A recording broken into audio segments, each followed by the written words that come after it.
Welcome to the Story Lab. I hope you enjoy this story. Let's begin. I pulled into the driveway, exhausted from another long day at the office. The setting sun cast long shadows across our pristine lawn, a stark contrast to the storm brewing inside me. Something felt off. Call it intuition or years of reading people, but I knew trouble waited behind that white picket fence. The moment I stepped through the front door, my suspicions were confirmed. Sabrina's suitcases lined the hallway, packed to bursting. My wife stood in the living room, her back to me as she zipped up another bag. Going somewhere? I asked, my voice deceptively calm. Sabrina whirled around, her face a mask of cold determination. Troy, you're home early. Evidently.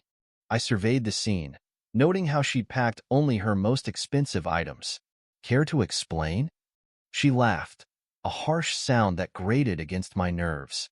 What's there to explain? I'm leaving you, Troy. It's as simple as that. Simple? I echoed, anger rising in my chest. After 10 years of marriage, you think walking out is simple? Sabrina's lips curled into a sneer. 10 years of putting up with your pathetic attempts at being a real man.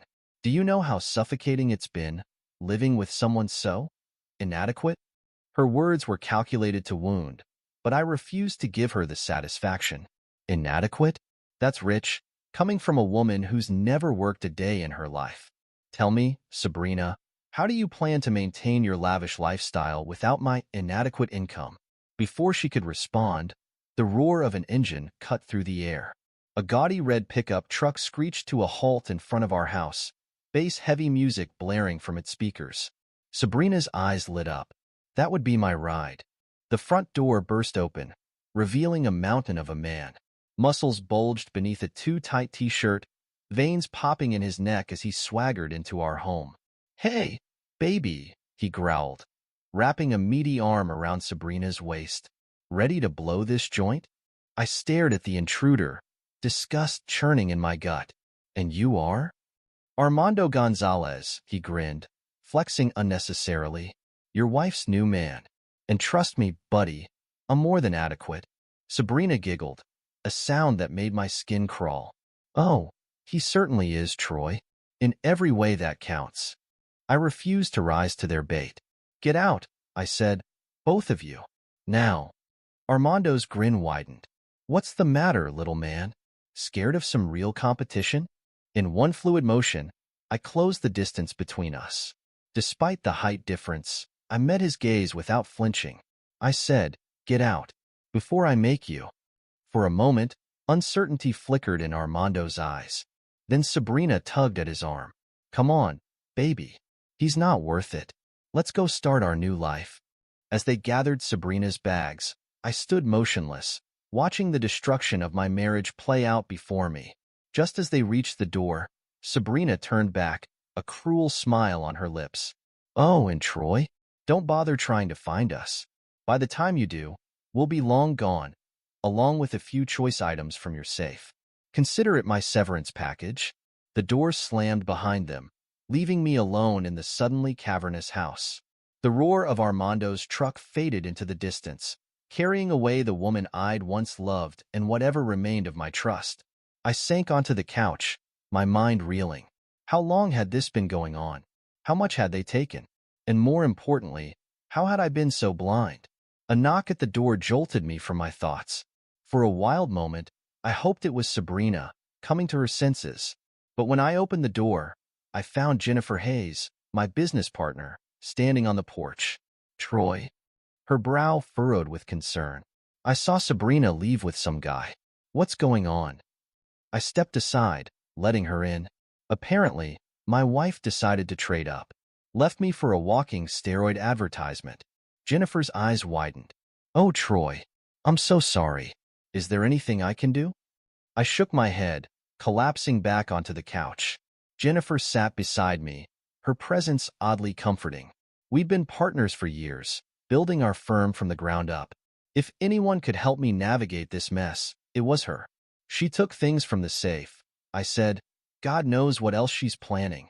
Jennifer stood abruptly. We need to check the house. If she's been planning this, who knows what else she might have done. We began a systematic search of the rooms, looking for any signs of further betrayal. It was Jennifer who found it, tucked behind a bookshelf in the living room. "Troy," she called, her voice tight. "You need to see this." I hurried over, my stomach dropping at the sight of the small camera hidden among the books. Someone had been watching us, recording our every move. "This is professional grade," Jennifer murmured, examining the device. "Expensive, too. Your wife couldn't have afforded this on her own." The implications hit me like a punch to the gut. So there's someone else involved. But who? And why? Before Jennifer could respond, my phone rang. The screen showed a blocked number. "Against my better judgment," I answered. "Mr. Montgomery," a distorted voice crackled through the speaker. "I suggest you check your safe. You might find it lacking." The line went dead. I exchanged a glance with Jennifer before sprinting to my study. With shaking hands, I input the code and swung open the safe door. "No," I breathed, staring at the empty shelves. "No, no, no." Jennifer appeared behind me. "Troy, what's missing?" I turned to her, rage and fear warring within me. "Everything. Contracts, account information, client lists. They took it all."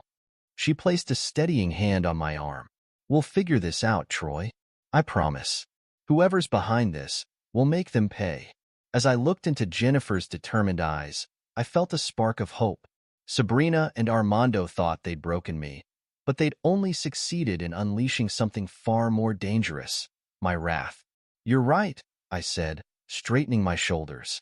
"This isn't over. Not by a long shot." The next morning dawned gray and dreary, matching my mood perfectly. I hadn't slept, spending the night poring over financial records and security footage. The more I uncovered, the worse it looked. Jennifer arrived early, armed with coffee and a steely determination that rivaled my own. "Any luck?" she asked, setting a cup in front of me. I shook my head, gesturing to the mess of papers strewn across my desk. "Sabrina's been siphoning money for months. Small amounts, nothing that would raise red flags. But it adds up." "And Armando?" "Ex-con with a string of fraud charges. Seems he's graduated to bigger game." I leaned back, rubbing my temples. "We need to cut them off before they can do any more damage." Jennifer nodded. "I've frozen our company accounts and alerted the banks. But Troy, we need to consider going to the police." I stood abruptly, pacing the room. "Not yet. We don't have enough evidence. And I'll be damned if I let Sabrina paint me as the victim in all this." "Then what's our next move?" Before I could answer, my phone buzzed. Sabrina's name flashed on the screen. I hit speaker, gesturing for Jennifer to stay quiet. "Miss me already?" Sabrina's voice dripped with false sweetness. "Cut the crap, Sabrina. What do you want?" She laughed, the sound grating against my nerves. "Oh, darling, I want what I've always wanted. A life free from your suffocating mediocrity. Is that why you stole from me? To fund your new life with that meathead?" "Armando is twice the man you'll ever be," she spat. "And as for the money, consider it payment for enduring years of your pathetic attempts at being a real husband." I gripped the phone tighter, knuckles turning white. "You've made your choice, Sabrina. Now live with it. But know this. If you ever try to come back, if you so much as think about darkening my doorstep again, you'll regret it." "Is that a threat, Troy?" "No," I said, my voice cold and steady. "It's a promise. You and your boy toy have 24 hours to return everything you stole. After that, I'm coming for you. And trust me, you won't like what happens next." I ended the call, tossing the phone onto the desk. Jennifer stared at me, a mix of admiration and concern in her eyes. "You really mean to go after them, don't you?" I met her gaze unflinchingly. "They tried to destroy everything I've built. Everything we've built. I won't rest until they pay for that."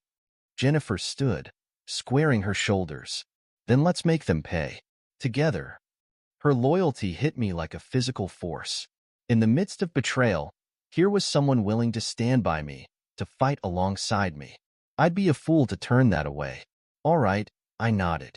"Where do we start?" "We follow the money," Jennifer said, pulling out her laptop. "Sabrina may have covered her tracks, but Armando doesn't strike me as the careful type. We find him, we find her.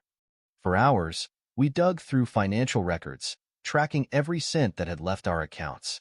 Jennifer's expertise in corporate finance proved invaluable, uncovering patterns I would have missed. As the sun began to set, my phone buzzed again. This time, the number was unfamiliar. "Mr. Montgomery?" a gruff voice asked when I answered. "Who is this?" "Name's not important. What is important is that I've got something of yours. A watch. Rolex, if I'm not mistaken." My free hand instinctively went to my wrist, where my prized watch should have been. In the chaos of Sabrina's departure, I hadn't even noticed it missing. "Where did you get that?" I demanded. "Guy came in earlier, looking to pawn it. Said he needed quick cash. Seemed fishy, so I did some digging." "Watch is registered to you." I exchanged a glance with Jennifer. This could be the break we needed. "Can you describe the man who brought it in?" "Big guy. Muscles on muscles, you know? Had this weird tattoo on his wrist. Coiled snake or something." "Armando." "It had to be." "I appreciate the call," I said. "I'll be there first thing in the morning to claim it." After hanging up, I filled Jennifer in on the conversation. Her eyes lit up with the thrill of the hunt. "This is it, Troy. Our first real lead. We find Armando, we find Sabrina." I nodded, a smile spreading across my face. "And when we do, they'll wish they'd never crossed us." Jennifer matched my expression, her determination mirroring my own. "We should look into Armando's background. If he's been in trouble before, there might be a pattern we can exploit." We spent the next few hours digging into Armando's past, uncovering a trail of lies and broken promises. Multiple fraud charges, outstanding debts, even a few assault allegations that had been mysteriously dropped.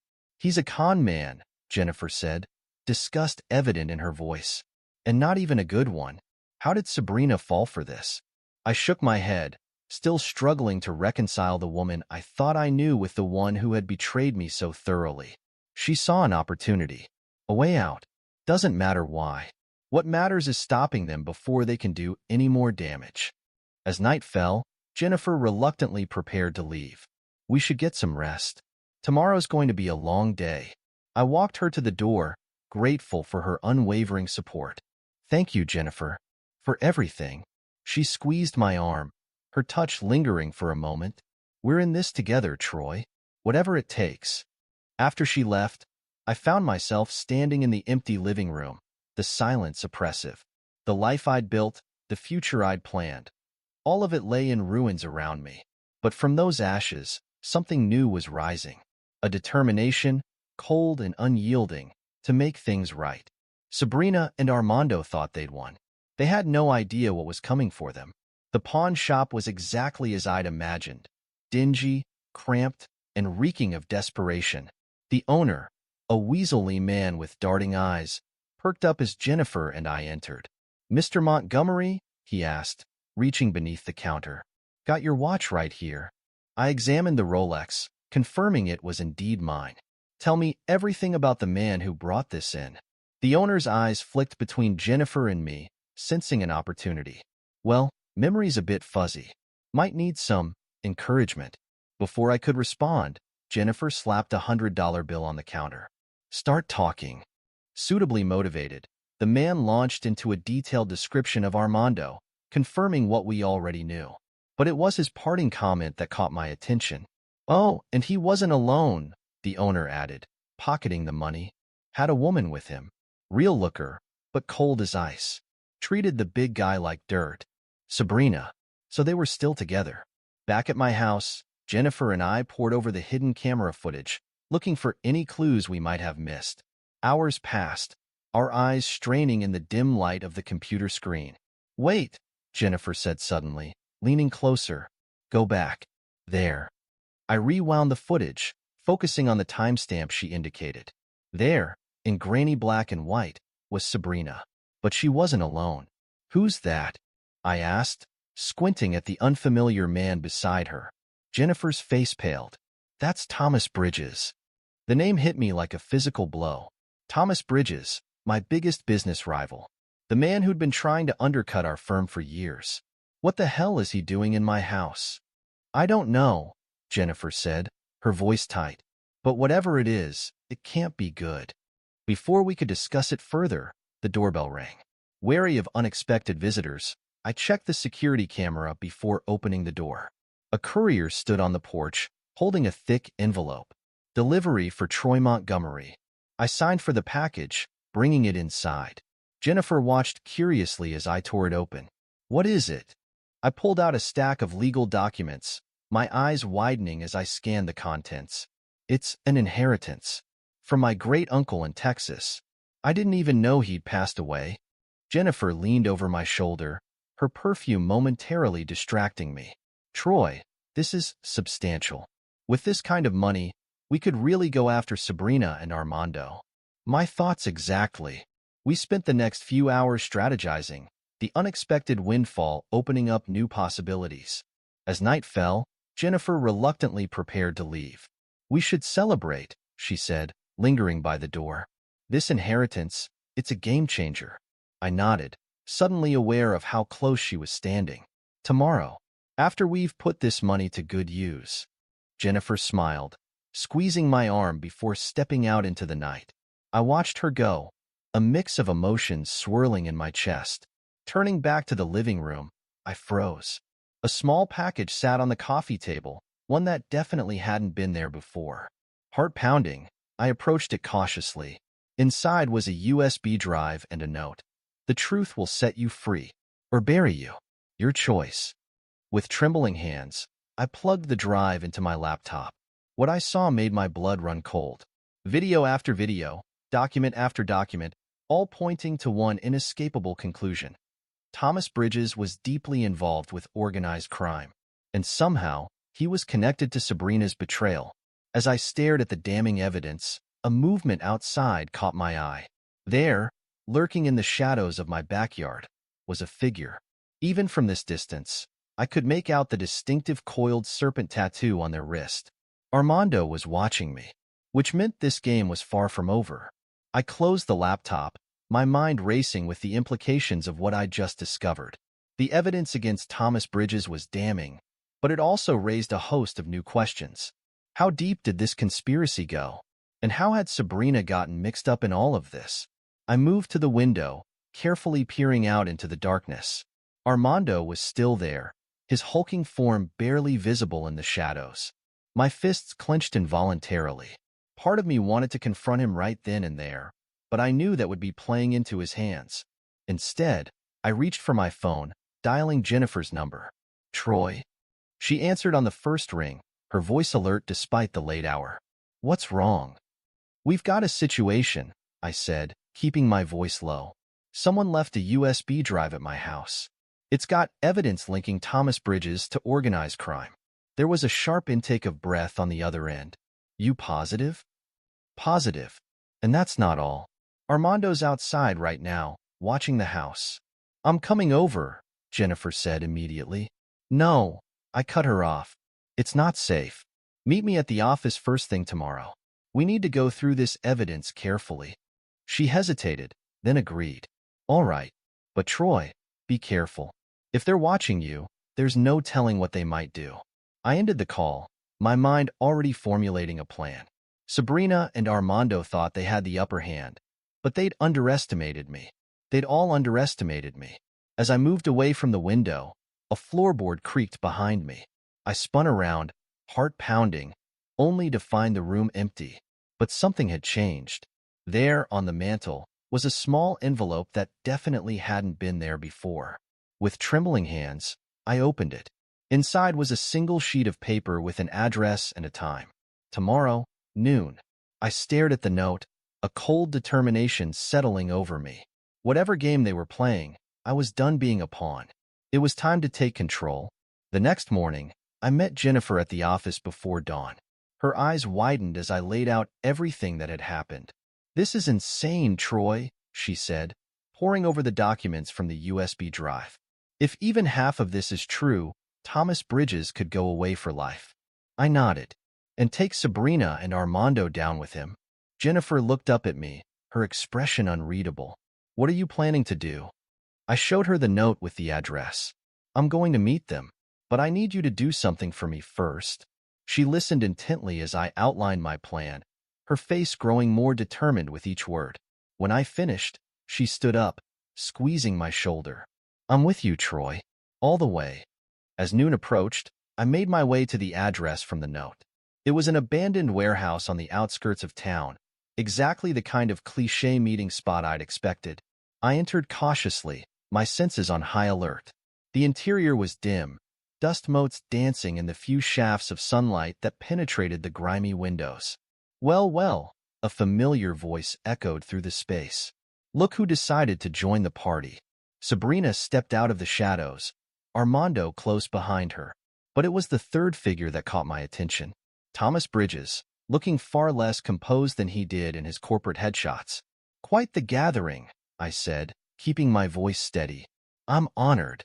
Thomas stepped forward, his usual arrogance tempered by a hint of desperation. "Let's cut to the chase, Montgomery. We know you have the evidence. What do you want?" I smiled coldly. "What makes you think I want anything from you?" Sabrina laughed, but it sounded forced. "Don't play dumb, Troy. We all know how this game is played. Name your price." "My price?" I echoed, letting my gaze sweep over each of them. "You really don't get it, do you? This isn't about money. This is about justice." Armando took a menacing step forward, but Thomas held him back. "Be reasonable, Troy. We can make this worth your while. More money than you've ever dreamed of." I shook my head, almost pitying them. "You still think you're in control here. But the game changed the moment you decided to betray me." As if on cue, the warehouse doors burst open. Jennifer strode in, flanked by two stern-looking men in suits. "Troy Montgomery?" one of them called out. "I'm Agent Carter, FBI. We'd like to ask you a few questions about some evidence that came into our possession." The look of shock and betrayal on Sabrina's face was almost worth everything I'd been through. Almost. As the agents moved to detain Thomas, Sabrina, and Armando, Jennifer made her way to my side. "You okay?" she asked softly. I nodded, watching as my would-be destroyers were led away in handcuffs. "It's over." But even as I said the words, I knew it wasn't true. This was just the beginning. The real work, rebuilding my life and my business, lay ahead. But for the first time since Sabrina had walked out, I felt a glimmer of hope. Whatever came next, I knew I wouldn't face it alone. The weeks following the warehouse confrontation passed in a blur of legal meetings and damage control. Jennifer and I worked tirelessly to salvage what we could of our firm's reputation, but the media frenzy surrounding Sabrina's betrayal and Thomas Bridges' arrest had taken its toll. I sat in my office, reviewing the latest financial reports when Jennifer burst in, her face flushed with excitement. "Troy, you need to see this," she said, thrusting a tablet into my hands. I scanned the article on the screen, my eyes widening as I took in the headlines. "Fraud ring exposed. Armando Gonzalez's empire crumbles." "Keep reading," Jennifer urged, perching on the edge of my desk. As I delved deeper into the article, a satisfaction settled over me. Armando's past had finally caught up with him. His creditors, emboldened by his recent legal troubles, had come calling en masse. His assets were being repossessed, his so-called friends abandoning him in droves. I looked up at Jennifer, a hint of a smile playing at my lips. Couldn't have happened to a nicer guy. She matched my expression, her eyes glinting with shared victory. "That's not all. Look at the last paragraph." I scrolled down, my breath catching as I read the final lines. "Anonymous benefactor pays off Gonzalez's debts?" What the hell? Jennifer nodded, her excitement palpable. "I did some digging. You'll never guess who the mystery savior is." "Who?" "Melissa Gonzalez, Armando's sister." I leaned back in my chair, processing this new information. Why would she do that?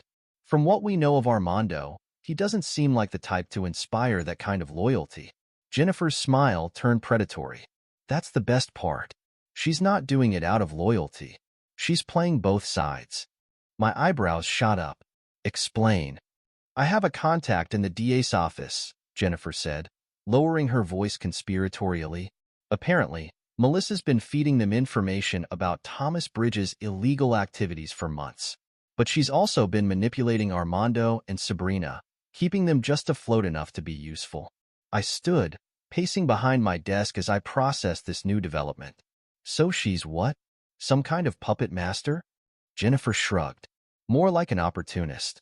She saw a chance to take down some big players and position herself favorably with law enforcement. Two birds, one stone. I turned to face her, a plan already forming in my mind. We need to meet with her. If she's got dirt on Thomas, she might have information we can use to fully clear our names. Jennifer nodded, already reaching for her phone. I'll set it up. But Troy, we need to be careful. This woman's clearly dangerous. I smiled. So are we. 2 days later, we found ourselves in a nondescript cafe on the outskirts of town. Melissa Gonzalez was nothing like I'd expected. Where Armando was all brute force and swagger, his sister was sleek and poised, with sharp eyes that missed nothing. Mr. Montgomery, she said, her voice cool and professional. Ms. Hayes, thank you for meeting me. I cut straight to the chase. Let's not pretend this is a social call, Ms. Gonzalez. We know what you've been up to. A flicker of something, amusement, respect, passed across her face. Straight to business. I like that. She leaned forward, lowering her voice. What exactly do you think you know? Jennifer jumped in, her tone matching Melissa's in its intensity. We know you've been playing both sides, feeding information to the DA while keeping your brother and his associates just above water. The question is, why? Melissa sat back, a small smile playing at her lips. Why does anyone do anything, Miss Hayes? For advantage. For power. Her gaze flickered between us. For revenge. Revenge against whom? I asked, though I had a sinking feeling I already knew the answer. Thomas Bridges. Melissa spat the name like it left a bad taste in her mouth. He ruined my family years ago. Used my father's company as a front for his illegal activities, then cut us loose when things got hot. My brother, well, you've seen what became of him. I exchanged a glance with Jennifer. This was more complicated than we'd anticipated. And what exactly do you want from us? I asked carefully. Melissa's smile widened, showing too many teeth. An alliance, Mr. Montgomery. You want to clear your name and rebuild your firm. I want to see Thomas Bridges burn. I think we can help each other. I leaned back, studying her carefully. Every instinct told me to walk away, to not get involved any deeper in this web of deceit. But the pragmatist in me saw the opportunity for what it was. What did you have in mind? As Melissa outlined her proposal, I felt a mix of excitement and trepidation. This was dangerous territory we were entering. But as I looked at Jennifer, saw the determination in her eyes that matched my own, I knew we were in this together. Whatever came next, we'd face it as a team. And God help anyone who tried to stand in our way. The weeks following our meeting with Melissa passed in a whirlwind of activity. Jennifer and I threw ourselves into the plan, working tirelessly to gather evidence and build our case against Thomas Bridges. But even as we made progress, the world around us seemed to be spiraling out of control. I was in my office, poring over financial records, when Jennifer burst in, her face pale. Troy, you need to see this, she said, turning on the television mounted on the wall. The screen flickered to life, revealing a local news broadcast. My heart sank as I saw Sabrina's face filling the screen, tears streaming down her cheeks. I was manipulated, her voice cracked with what seemed like genuine emotion. Thomas Bridges and Armando, they used me, threatened me. I never wanted to hurt Troy. He's a good man, a loving husband. I just want to come home. I muted the TV. My jaw clenched so tight it hurt. Unbelievable. Jennifer's hand on my shoulder steadied me. It's a ploy, Troy. She's desperate. I nodded, taking a deep breath to calm myself. I know, but the public will eat it up. The prodigal wife, returning to beg forgiveness. As if on cue, my phone began to ring. I glanced at the screen, my stomach turning as I saw Sabrina's name. You don't have to answer that, Jennifer said softly. I met her gaze, seeing the concern there. Yes, I do. We need to know what game she's playing. With a heavy sigh, I answered the call, putting it on speaker. Sabrina. Troy. Her voice came through, thick with tears. Troy, please. I'm so sorry. I was scared and confused. Armando, he Save it. I cut her off, my voice cold. Whatever sob story you're selling, I'm not buying. There was a pause, then Sabrina's tone changed, becoming harder. You don't understand. I'm in trouble, Troy. Real trouble. Armando, he's not who I thought he was. Despite myself, I felt a flicker of concern. What kind of trouble? I can't. I can't talk about it over the phone. Please, Troy. I need to see you. To explain. I closed my eyes, weighing my options. Meeting Sabrina was a risk, but it might also be an opportunity to gather more information. Fine, I said finally. Tomorrow, noon. The cafe on 5th Street. Come alone. I ended the call before she could respond, looking up to meet Jennifer's worried gaze. You positive? She asked. I nodded. No, but we need to know what she knows. And if she's really in trouble. Jennifer's expression hardened. Don't let her manipulate you again, Troy. Remember what she did. Trust me, I said, my voice low and determined. I haven't forgotten for a second. The next day, I arrived at the cafe early, choosing a table with a clear view of both exits. Jennifer was positioned across the street, ready to intervene if needed. Sabrina arrived right on time, looking far less polished than she had on TV. Her eyes were red-rimmed, her usually impeccable makeup smudged. Troy, she breathed, moving as if to embrace me. I held up a hand, stopping her. Sit down, Sabrina. You wanted to talk, so talk. She sank into the chair across from me, her shoulders slumping. I don't even know where to begin. How about the truth? I suggested, my tone icy. For once in your life. Sabrina flinched as if I'd slapped her. I deserve that. I deserve worse. But Troy, you have to believe me. I never meant for things to go this far. I leaned forward, my patience wearing thin. What things, Sabrina? The theft? The betrayal? Or getting involved with criminals? Her eyes widened in genuine surprise. You know about that? I know a lot more than you think, I said, watching her carefully. What I don't know is why you're here now, trying to worm your way back into my life. Sabrina's facade cracked, real fear showing through. Armando's lost everything. He's not handling it well. He keeps talking about making people pay, about having one last big score. I felt a chill run down my spine. What kind of score? She shook her head, tears welling up again. I don't know, but he's desperate, Troy. Dangerous. I'm scared of what he might do. Part of me wanted to dismiss her fears, to tell her she'd made her bed and now had to lie in it. But another part, the part that had loved her for so many years, couldn't ignore the genuine terror in her eyes. Why come to me? I asked, my voice softening despite myself. Why not go to the police? Sabrina laughed bitterly. With what evidence? My word against his? I'm already implicated in so much. They'd never believe me. I sat back, studying her. Was this another act? Or was she genuinely seeking help? Either way, I couldn't afford to ignore the potential threat Armando posed. I can't help you, Sabrina, I said finally. Not directly, but I can put you in touch with someone who might be able to. Relief flooded her face. Thank you, Troy. I know I don't deserve your help, but... I held up a hand, cutting her off.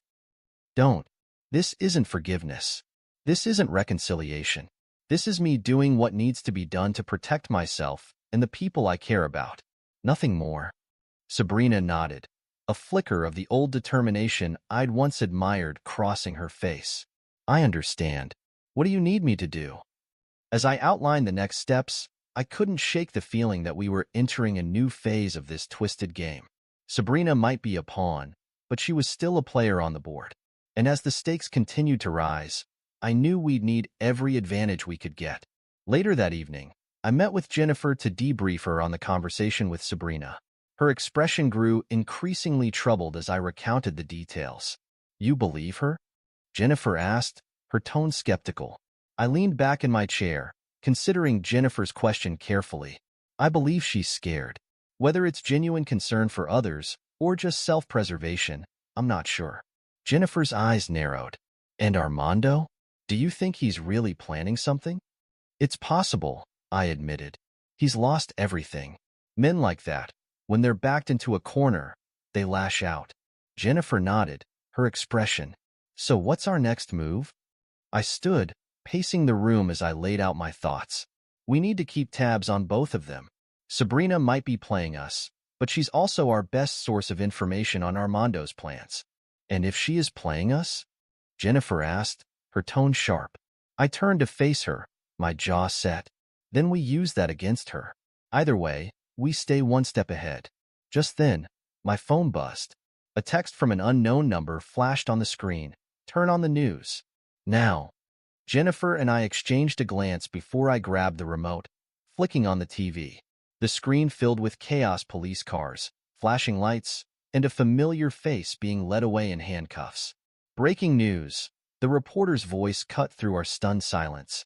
Armando Gonzalez, recently implicated in a major fraud scandal, has been arrested following a violent altercation at a local bar. Witnesses report Gonzalez became enraged when his credit card was declined, leading to a brawl that left 2 patrons hospitalized. I muted the TV, turning to Jennifer. Well, that complicates things. She nodded, her mind clearly racing. We need to move fast. With Armando in custody, Sabrina might panic. She could try to run, or worse, cut a deal that throws us under the bus. Agreed, I said, already reaching for my phone. I'll contact our lawyer, see what we can do to get ahead of this. You reach out to Melissa. We need to know if she had any hand in this. As Jennifer made the call, I found myself staring at the muted TV, watching as Armando was shoved into a police car. Despite everything, I couldn't help but feel a twinge of satisfaction. The man who had helped destroy my life was finally getting a taste of his own medicine, but I knew better than to celebrate too soon. This was just another move in a much larger game, and we were far from checkmate. The next few days passed in a blur of activity. Jennifer and I worked tirelessly, coordinating with our lawyer and following up on every lead we could find. But it was a chance encounter that finally broke the case wide open. I was leaving a meeting with our legal team when I spotted a familiar face across the street. Thomas Bridges, looking far less polished than his usual corporate self, was hurrying down the sidewalk, constantly glancing over his shoulder. Without thinking, I followed him, keeping a safe distance as he wound his way through back alleys and side streets. Finally, he ducked into an abandoned warehouse on the outskirts of town. I pulled out my phone, quickly texting Jennifer my location before cautiously approaching the building. As I neared the entrance, I heard voices raised in argument. You promised me protection. Thomas's voice, tinged with desperation. I gave you everything you asked for. Plans change, Mr. Bridges. A woman's voice, cool and collected. I recognized it immediately as Melissa Gonzalez. You're a liability now. It's time to cut our losses. I edged closer to the door, straining to hear more. You can't do this, Thomas pleaded.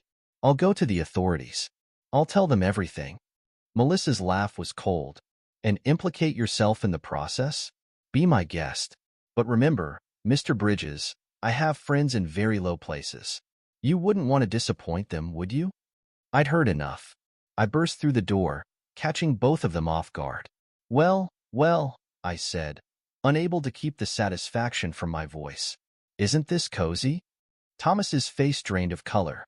Montgomery? What are you doing here? Melissa, to her credit, recovered quickly. Mr. Montgomery, this is a private meeting. I smiled coldly. Oh, I think it just became very public. In fact, I'd say it's about to become headline news. Thomas lunged forward, desperation clear in his eyes. You don't understand. She's been blackmailing me. I had no choice. There's always a choice, I said, my voice hard.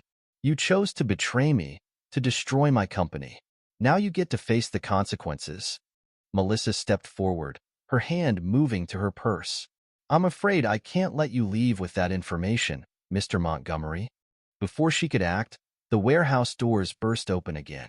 Jennifer strode in, flanked by 2 police officers. I'd reconsider that move, Ms. Gonzalez, Jennifer said, her eyes flashing with triumph. As the officers moved to detain Thomas and Melissa, I felt a weight lift from my shoulders. It wasn't over, not by a long shot, but we'd finally turned the tables. Later, As Jennifer and I watched Thomas and Melissa being led away in handcuffs, she turned to me with a curious expression. "How did you know to follow Thomas?" she asked. I shrugged, a small smile playing at my lips.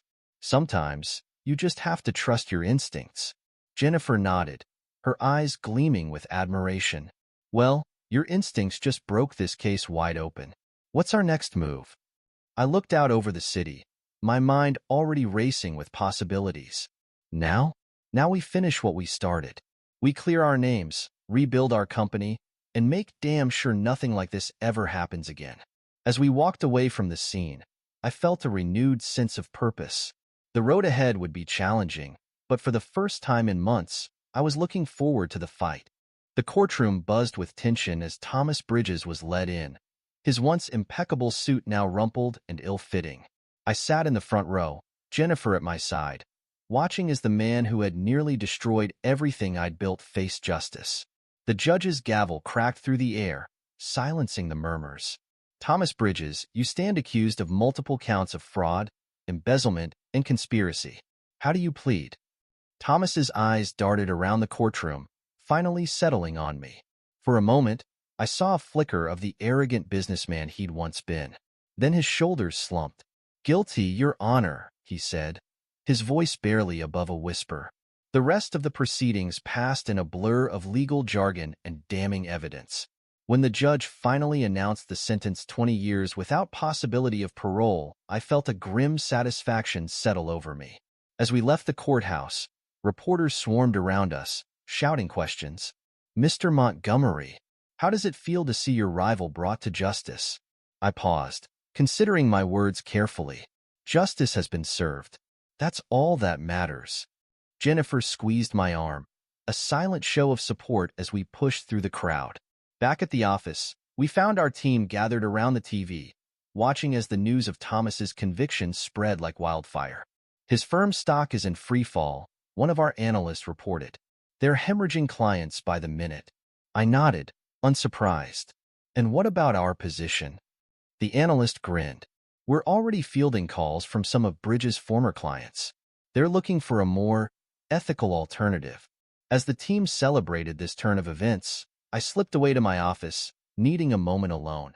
I'd barely sat down when there was a knock at the door. "Come in," I called, expecting Jennifer.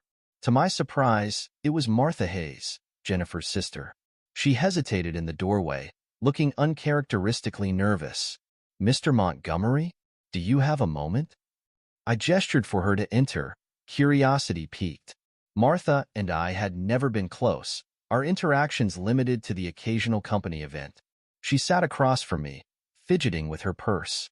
"I wanted to thank you," she began, "for everything you've done, for saving me from Thomas." I leaned back, studying her carefully. "You're welcome. But I get the feeling that's not all you came here to say." Martha took a deep breath, seeming to steel herself. "You're right. I need to confess something. It was me who sent you the evidence against Thomas. The USB drive." For a moment, I was stunned into silence. Then the pieces began to fall into place. "Why?" I asked finally. "I was scared," she admitted. "I'd gotten in too deep with Thomas, helped him with some of his shadier deals. When I realized how far he was willing to go, I knew I had to do something." I leaned forward, my mind racing. "Does Jennifer know about this?" Martha shook her head, looking ashamed. "No, I was too afraid to tell her. She's always been the good one, you know? I didn't want her to know how far I'd fallen." I considered her words carefully. On one hand, her actions had given us the break we needed to bring Thomas down. On the other, she'd been complicit in his crimes, even if only briefly. "Thank you for your honesty," I said finally. "But you understand this complicates things." Martha nodded, tears welling in her eyes. "I know. I'm prepared to face the consequences. I couldn't keep lying. Not after everything you've done for me." As I watched her struggle to maintain her composure, I felt an unexpected surge of empathy. Here was someone who had made mistakes, yes, but who was trying to make things right. "I'll need some time to think about this," I said, my tone softening slightly. "In the meantime, I think you should talk to Jennifer. She deserves to hear this from you." Martha nodded, relief evident in her expression. "You're right. Thank you, Mr. Montgomery, for listening and for not judging me too harshly." As she left, I found myself staring out the window, lost in thought. The victory over Thomas suddenly felt less clear-cut. How many others, like Martha, had been caught up in his web of deceit? My phone buzzed, jolting me from my reverie. A text from Jennifer: "Meet me in Central Park in an hour." Important. I frowned, a sense of unease settling over me. Jennifer wasn't one for cryptic messages or clandestine meetings. Whatever this was about, it couldn't be good. As I grabbed my coat and headed for the door, I couldn't shake the feeling that this day of reckoning was far from over. Whatever Jennifer had to say, I knew it would change everything. Again, Central Park was bustling with its usual mix of joggers, tourists, and locals enjoying the unseasonably warm weather. I spotted Jennifer sitting on a bench near the lake, her posture rigid with tension. "All right, I'm here," I said, settling beside her. "What's so important it couldn't wait until we were back at the office?" Jennifer turned to face me, her eyes red-rimmed and filled with an emotion I couldn't quite place. "Troy, I need to tell you something. Something I should have told you a long time ago." My stomach clenched, a sense of foreboding washing over me. "What is it, Jennifer?" She took a deep breath, her hands twisting in her lap. I was involved with Thomas, more involved than I ever let on." For a moment, I couldn't process her words. "What are you saying?" "I'm saying that I knew about his illegal activities," she continued, her voice barely above a whisper. "I didn't participate, but I turned a blind eye. I thought I could use the information to our advantage, to help the company." I stood abruptly, needing to put some distance between us. "How long?" I demanded. "How long have you been lying to me?" Jennifer's shoulders slumped. "Since before Sabrina left." "I'm so sorry, Troy. I never meant for it to go this far." As her words sank in, I felt a familiar anger rising within me. "So all this time, while we've been fighting to clear our names, to bring Thomas down, you've been what? Playing both sides?" "No," Jennifer protested, rising to face me. "I've been on your side, Troy. Always. I made mistakes. Terrible mistakes." I laughed bitterly. "Mistakes? Is that what we're calling betrayal these days?" Before Jennifer could respond, a movement in my peripheral vision caught my attention.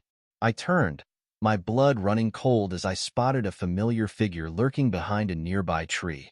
"Well, isn't this touching?" Armando's voice dripped with sarcasm as he stepped into view. "Trouble in paradise?" I moved instinctively, placing myself between Jennifer and Armando. "What are you doing here? Shouldn't you be in jail?" Armando grinned, spreading his arms wide. "What can I say? I'm a model prisoner. Got out on good behavior." "What do you want, Armando?" I growled, my patience wearing thin. His expression turned serious. "To talk. I've got information you might be interested in. About your precious Jennifer here." I glanced back at Jennifer, noting the fear in her eyes. "Whatever you have to say, I'm not interested."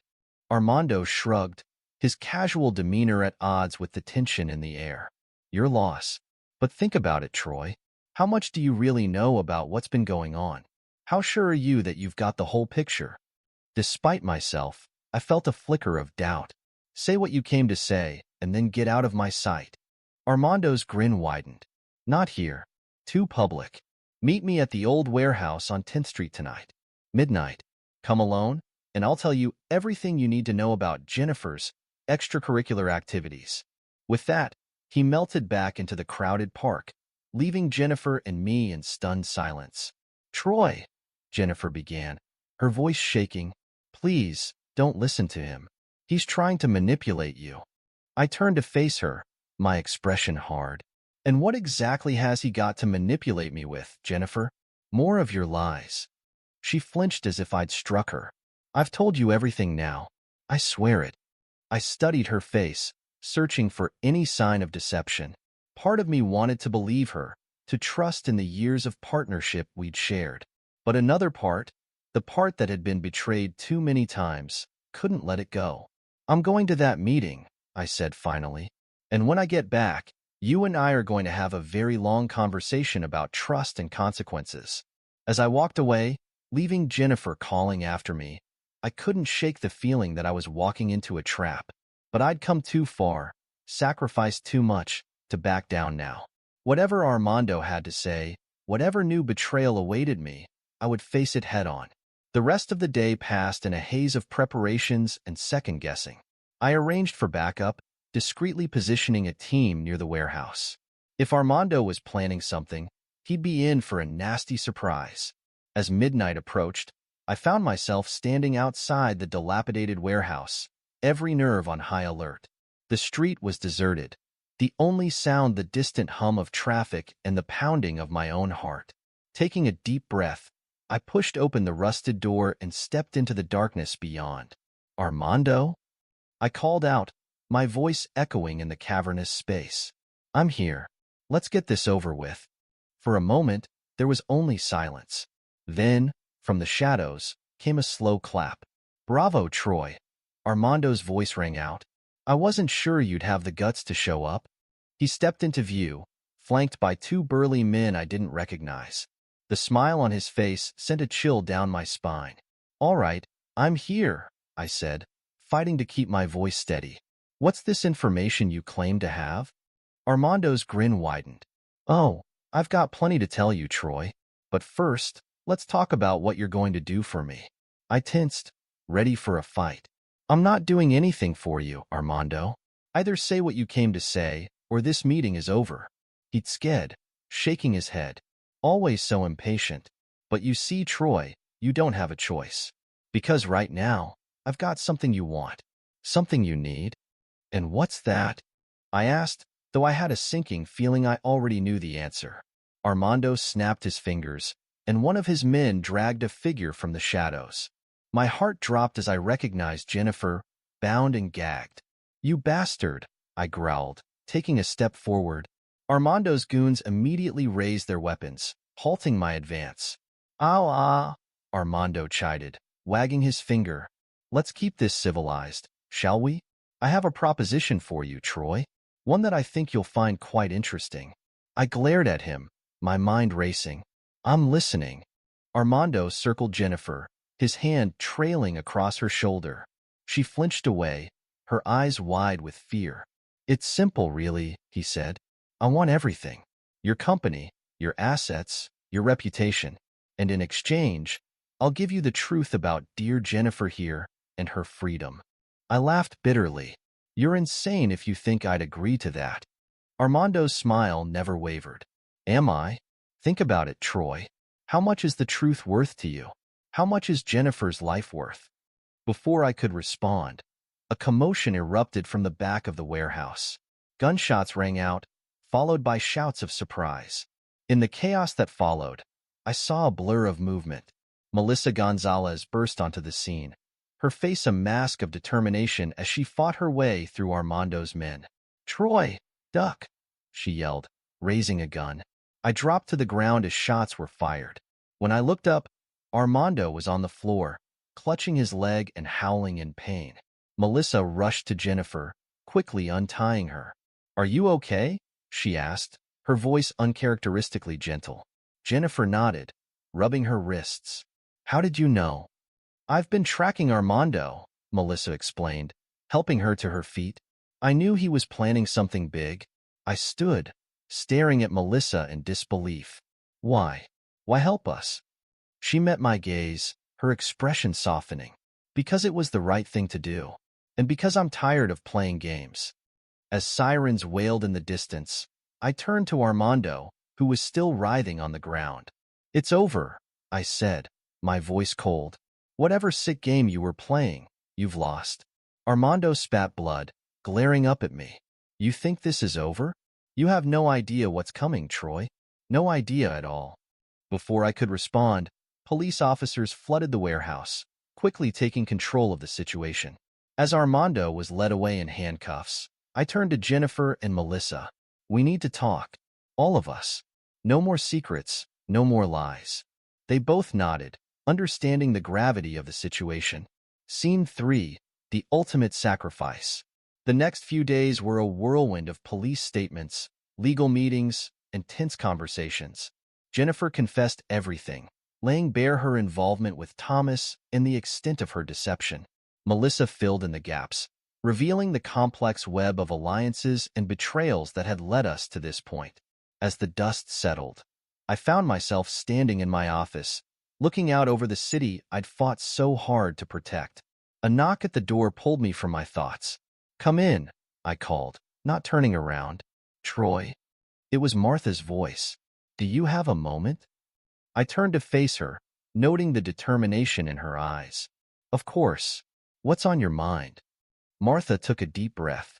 "I've been thinking about everything that's happened, about the role I played in all of this, and I've made a decision." I raised an eyebrow, waiting for her to continue. "I want to turn myself in," she said, her voice steady. "I need to take responsibility for my actions."